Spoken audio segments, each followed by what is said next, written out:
प्रिय छात्रों, आज हम पत्र लेखन की जानकारी प्राप्त करेंगे। पत्र लेखन एक कला है।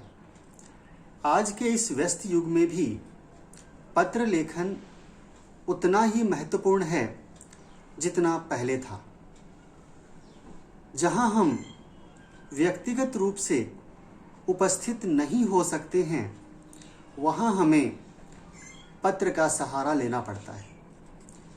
मुख्य रूप से पत्र दो प्रकार के होते हैं। पहला अनौपचारिक पत्र और दूसरा औपचारिक पत्र। पहले हम अनौपचारिक पत्र लेखन की जानकारी प्राप्त करेंगे। अनौपचारिक पत्र, जिन्हें पारिवारिक पत्र भी कहा जाता है, इस प्रकार के पत्र अपने सगे संबंधियों, परिचितों, मित्रों आदि को लिखे जाते हैं। उदाहरण के द्वारा हम इन्हें और अच्छी तरह समझ सकते हैं।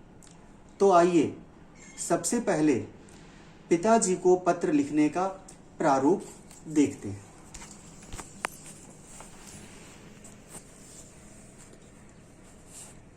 इस प्रकार के पत्र में सबसे पहले बाईं मार्जिन हाशिए के साथ ऊपर में अपना पता, जिसमें मकान नंबर, गली नंबर, कॉलोनी, सेक्टर आदि का उल्लेख रहता है।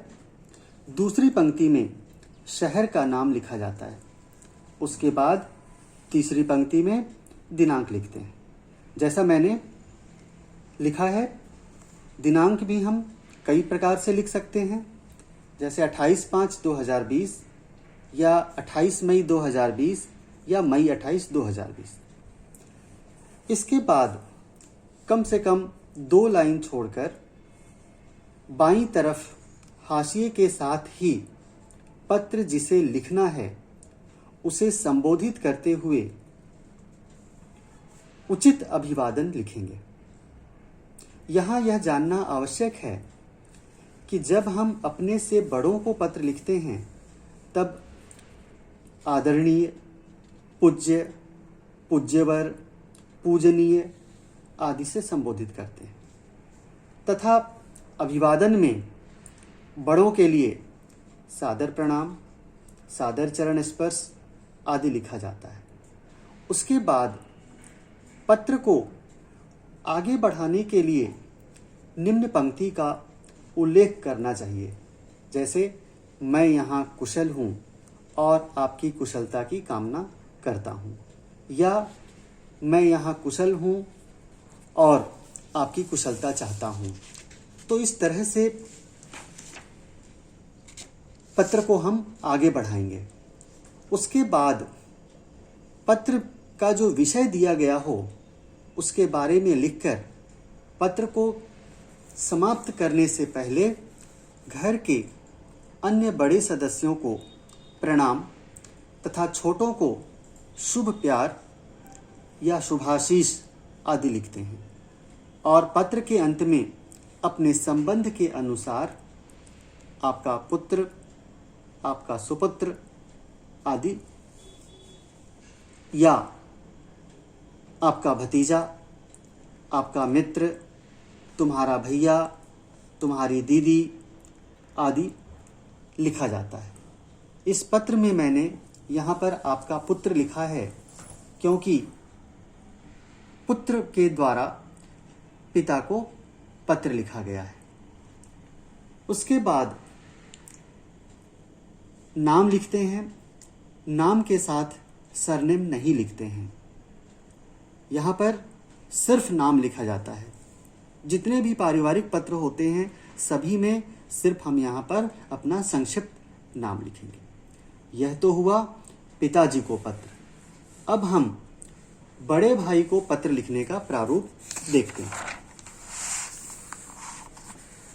इस पत्र में भी सबसे पहले ऊपर अपना पता, शहर का नाम और दिनांक लिखा जाता है।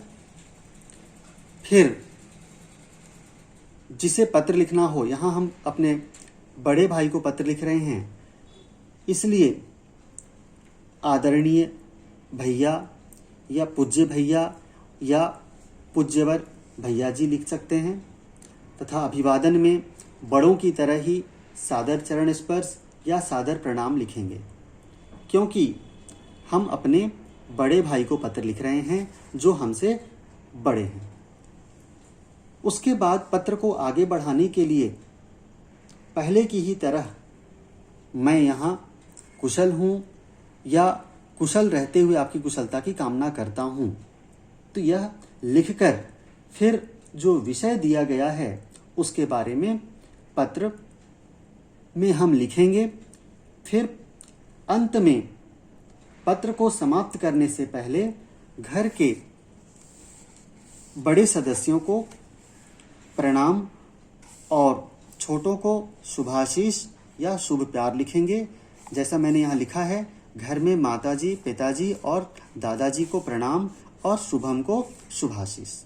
फिर संबंध के अनुसार, चूंकि हम अपने बड़े भाई को लिख रहे हैं, बड़े भैया को लिख रहे हैं, तो हम यहाँ पर लिखेंगे आपका अनुज या आपका छोटा भाई या आपकी छोटी बहन। फिर नीचे अपना संक्षिप्त नाम लिखेंगे, जैसा मैंने पहले भी बताया था। तो यह बड़े भाई को पत्र लिखने का एक प्रारूप हुआ। अब हम एक और महत्वपूर्ण पत्र लिखना सीखेंगे जिसमें छात्र बहुत अधिक गलतियां करते हैं, और वह है अपनी बड़ी बहन को पत्र। इस पत्र में सब कुछ बड़ों को पत्र लिखने जैसा ही होता है, परंतु संबोधन में और अभिवादन में ध्यान देना आवश्यक है। तो इस पत्र में भी सबसे पहले ऊपर अपना पता, जैसा कि मैंने लिखा है 15 सिविल लाइंस, नागपुर, महाराष्ट्र, दिनांक 2 जून 2020। इसके बाद संबोधन में, चूंकि हम अपनी बड़ी बहन को लिख रहे हैं, वे हमसे बड़ी हैं, इसलिए हम लिखेंगे आदरणीय दीदी या पूजनीय दीदी, और सादर प्रणाम या चरण स्पर्श या सादर चरण स्पर्श। फिर पत्र को आगे बढ़ाते हुए जो विषय दिया गया हो उसका हम यहाँ उल्लेख करेंगे, और फिर पत्र को समाप्त करने से पहले फिर वही, जैसा कि मैंने आपको पहले बताया था कि घर में जो भी बड़े सदस्य हैं उनको प्रणाम लिखेंगे और छोटों को शुभ प्यार लिखेंगे।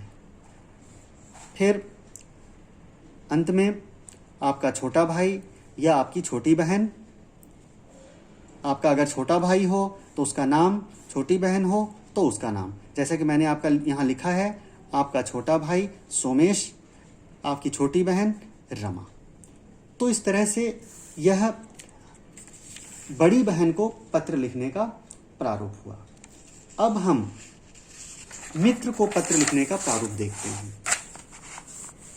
इस प्रारूप में भी पहले जैसा ही हम सबसे पहले अपना पता, जैसा कि यहाँ मैंने लिखा है 7/63 नर्मदा कॉलोनी, भोपाल, मध्य प्रदेश। फिर हम दिनांक लिखेंगे 2 जून 2020।